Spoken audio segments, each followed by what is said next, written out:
안녕하세요, 달링입니다. 코로나가 시작되고 지금 여름 지나고 벌써 가을을 맞이했네요. 날씨가 많이 추워졌죠. 어떻게들 지내세요? 저처럼 며칠 동안 집 밖에 한 발짝도 안 나가고 그렇게 지내시는 분들도 계실까요? 오늘 영상은 지난번 영상에 이어서 여자 몸에서는 안 되는 6가지에 대해서 얘기해 볼까 합니다. 여자의 그곳은 꼭꼭 숨어져 있죠. 사실 남자들이 되게 알고 싶어 하는 곳이고, 그리고 여자들은 알리면 안 된다고 교육받는 곳이고, 그리고 막상 여자도 잘 모르는 곳입니다. 그래서 오늘은 남녀노소 모두 꼭 봐주셨으면 하는 영상이에요. 남자고 여자고 우리가 모두 태어나는 곳이잖아요. 잘 대해주고 있는 건지 한번 같이 체크해 봤으면 좋겠습니다. 첫 번째, 터프한 몸사랑이에요. 남자 편과 같아요. 몸을 터프하게 다룬다는 것은 자극을 심하게 준다거나 청결에 신경 쓰지 않는다거나 이물질을 집어넣는다거나 그런 거겠죠. 여자들은 보통 압박하는 방법으로 몸사랑을 많이 하는데요. 몸사랑을 막 시작하는 어린 친구 같은 경우는 감각은 발달했는데 방법을 잘 모르니까 이렇게 모서리 같은 곳에 함부로 부빈다거나 아니면은 뭔가 함부로 집어넣는다거나 그런 경우가 가끔 있어요. 어떤 친구는 전구를 넣었는데 깨져서 병원에 실려갔다고 한 것도 제가 본 적이 있거든요. 혼자 하는 방법 잘 모르시면 10대들은 가급적이면 클립 위주로 하셨으면 좋겠어요. 손을 깨끗하게 씻고 클립 위주로 애무하는 방법, 그리고 감각을 좀 집중해서 느껴보는 방법으로 남자와 동일하게 그렇게 하셨으면 좋겠어요. 청결하지 않는 것은 몸 안에 집어넣는 일이 절대 없어야 해요. 질염이 정말 잘 생기거든요. 성인샵에 가면 핑거코트라고 이렇게 손가락에 골무처럼 끼우는 그런 성인용품도 있어요. 익숙하지는 않은데 남자분들도 여자의 질을 보호하기 위해서 핑거코트를 끼우고 한다면 에티켓 좋다고 여자친구들이 굉장히 신뢰감이 올라갈 거예요. 어쨌거나 최소한 청결하게 깨끗하게 씻고 손톱은 짧게 자르고 만약에 손가락을 넣게 되면 그렇게 해야 되는 거죠. 그리고 두 번째, 피임약의 오남용입니다. 경구 피임약이 많은 여성들이 친숙한 피임법은 아닌데요. 콘돔보다 피임률이 더 높은 확실한 방법이죠. 그런데 종류가 다양하고 체질에 따라 또 부작용도 있으니까 병원 가서 상의하시고 나한테 맞는 제품을 복용하셔야 돼요. 그리고 문제는 사후 피임약이라고 불리우는 응급 피임약이 있는데요. 이것을 이렇게 잘못 복용하시는 분들이 많다라는 거죠. 이거는 관계 후에 72시간 이내에 복용을 해서 이제 착상을 방해하거나 이런 방법으로 피임을 하는 아주 강력한 약인데요. 병원에서 처방을 받아서 약국에서 살 수 있는 거예요. 근데 이게 그 관계 후에 24시간 이내 복용을 해야지 8, 90% 이상 피임 가능성이 높아지고 시간이 지날수록 확률이 점점 떨어져요. 그래서 3일째 정도 되면 50% 정도로 떨어진다고 합니다. 그런데 경구 피임약에는 호르몬이 들어가 있어요. 사후 피임약은 이것의 10배, 20배 정도의 호르몬이 들어가 있는 거예요. 그래서 너무 고용량이라서 하나만 먹음으로써 몸속에 완전히 호르몬 폭탄을 투여하는 결과가 되거든요.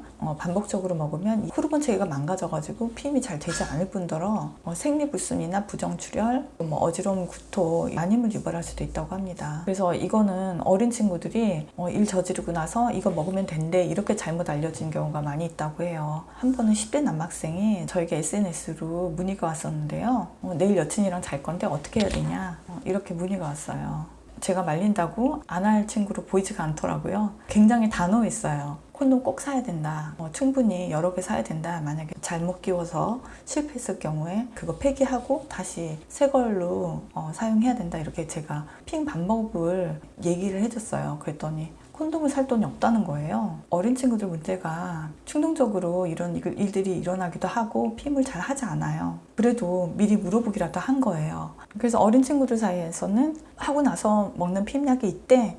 이런 정도의 정보인 거죠. 평생에 한 번도 안 먹는 게 좋은 그런 약입니다. 세상이 많이 좋아졌지만 응급 피임약이라는 게 옛날에는 없었으니까요. 나중에는 정말 우리가 원하는 대로 몸에 무리가 안 가는 좋은 사후 피임약이 나오겠죠. 응급 피임약을 복용하고 3개월 이내에 다시 사후 피임약이 필요한 상황이 된다면 그때는 응급 피임약을 먹지 말고 자궁에 그냥 구리 루프를 삽입하는 게 더 좋은 방법이다라고 전문가들은 권하고 있습니다. 그리고 세 번째, 군 관리 따위, 파트너 수 따위 이거는 인유두종 바이러스라고 최근엔 좀 들어보셨을 거예요. 이거는 콘돔으로 막을 수 없는 바이러스죠. 그리고 반드시 잠자리를 통해서 옮기는 거예요. 잠자리를 하면 70%는 상대방이 가지고 있는 인유두종 바이러스를 옮겨오게 되는 거예요. 나에게 있는 바이러스도 상대방한테 옮겨갈 수 있고요. 그래서 파트너 수가 많으면 그만큼 많은 바이러스를 보유하게 되겠죠. 예를 들어서 내 파트너가 나 외에 다수의 파트너들을 상대를 했다라고 하면은 내 파트너가 가지고 있는 질병이 고스란히 나에게 다 옮겨올 수 있는 거예요.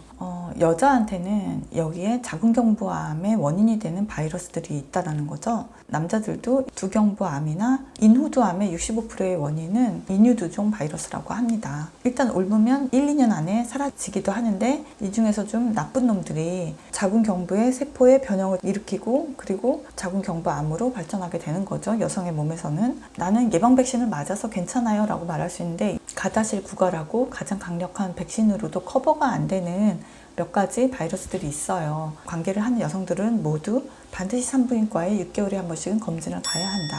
자궁경부암 예방 백신 얘기가 나와서 말씀드린데요.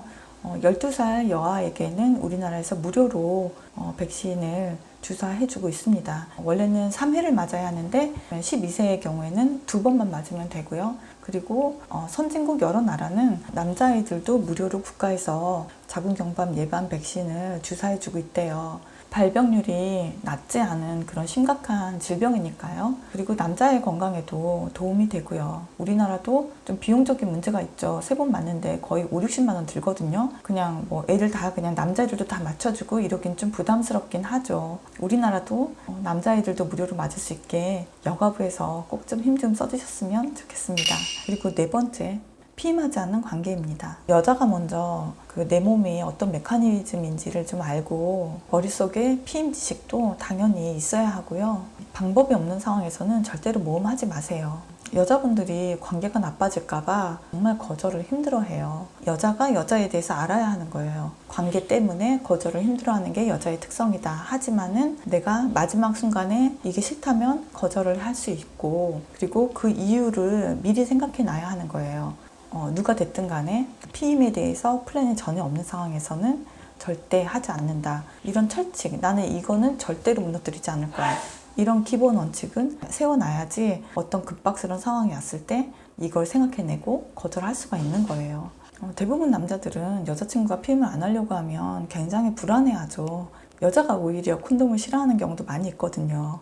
피임 거부죠. 너무 감각에 충실하신 분들 이해는 하는데 진짜 나중에 피눈물 납니다. 생각보다 진료의 사정 이런 방법이 정말 피임률이 80%도 안 되거든요. 이때는 남자분이 정신줄 잡으시고 이렇게 가야겠죠. 너의 거부를 거부한다. 사람 하나 살리시는 거예요. 피임 얘기가 나와서 한마디 더 하자면 애를 지운다는 말 있잖아요. 저는 이 말이 되게 무서운 말 같아요. 사실 아이를 지우개처럼 지울 수 있는 게 아니잖아요. 근데 이 단어를 딱 들으면 아기는 그냥 쉽게 지울 수 있는 거구나. 병원에서 돈만 주면 그렇게 생각할 수가 있다는 거죠. 도덕적으로 좀 고민할 수 있는 그런 부분 이렇게 생각하는 거예요. 말 나온 김에 그냥 여자 몸이 안 좋다라는 정도로 아시는 분 계실까봐 수술에 대해서 조금 말씀드리면요. 자궁경부가 있고 그 다음에 질이 이렇게 있는데 자궁경부가 아기가 생기면 꽉 봉합이 돼요. 진짜 물 한 방울 세면 안 되잖아요. 이걸 확장기로 억지로 벌리는 거예요. 그 다음에 임신했을 때 잘 안 다쳐서 자궁 무력증이라고 하는데 습관성 유산이 생길 수도 있는 거예요. 그거를 억지로 벌린 다음에 잘 보이지도 않는데 긁어내는 거예요. 의사의 실력하고 상관없이 깨끗하게 긁어낸다는 거는 불가능하다고 해요. 많이 긁어지면 불임이 되거나 천공이 생기면 이제 의료사고로 이어지는 거죠. 그리고 다른 후유증은 찌꺼기가 남아가지고 만성염증을 일으킨다거나 자궁벽이 이렇게 많이 손상돼서 다음에 임신 때는 착상할 곳을 찾지 못해서 자궁의 임신이 된다거나 덜 자란 10대의 몸에서는 이게 훨씬 더 몸에 무리가 가는 수술이라고 합니다. 이게 미혼인 경우에는 친정엄마한테 얘기를 못하고 그냥 수술하고 마는 경우가 많아요. 그럼 산후조리를 당연히 못하겠죠? 그럼 여자 몸이 정말 평생 망가지는 거예요. 이런 큰 일이 생겼을 때는 반드시 혼자서 해결하려고 하지 말고 어른하고 상의해서 도움을 받으셔야 합니다. 어린 친구들 같은 경우는 부모님께 말할 자신은 없고 여친이 임신했다고 하면 연락 끊어버리고 사라진 친구들도 그렇게 많대요. 아니면은 밤에 오토바이 타고 배달 알바 자기가 뛰고 그리고 여자애들 같은 경우는 남자친구가 책임을 지지 않으면 자기들 그래도 부모님한테 말은 못하고 수술비는 마련해야 하고 하니까 원조 기제를 띈다거나 이런 사례도 있다는 거죠. 최소한 자녀가 무슨 일이 생겼을 때 내가 이걸 부모한테 얘기하면 그래도 맞아 죽지는 않을 거다. 이 정도의 확신은 심어주시면 좋겠어요. 이 정도 확신만 심어주셔도 정말 훌륭한 부모님이십니다. 그리고 5번째, 예쁜이 수술입니다. 중년뿐만 아니라 20대도 관심이 되게 많다고 하더라고요. 특히 여성들이 나이가 들면 고민하는 부분이죠. 남자랑 똑같아요. 사이즈에 대한 고민이죠. 두 쪽 다 정말 눈물겹습니다. 질을 좁히려고 하는 수술이잖아요. 근데 칼로 근육을 절제하는 방식으로 하신 수술은 절대 하시면 안 됩니다. 성감이 떨어져요. 수술해보신 분들은 아실 거예요. 정말 10년이 지나도 그 자리에 감각이 돌아오지 않잖아요. 원래 그 메커니즘이 기분이 좋아지면 질로 피가 몰리고 부풀어 올라서 이제 질이 좁아지고 애액도 분비되고 그러면서 서로 기분 좋게 달아오르는 그런 메커니즘인데 신경이 딱 차단돼서 감각이 완전히 달라지면 오히려 건조해지고 통증이 심해지는 이런 부작용도 있다고 합니다. 요즘에는 다른 방법들도 많이 있는 것 같아요.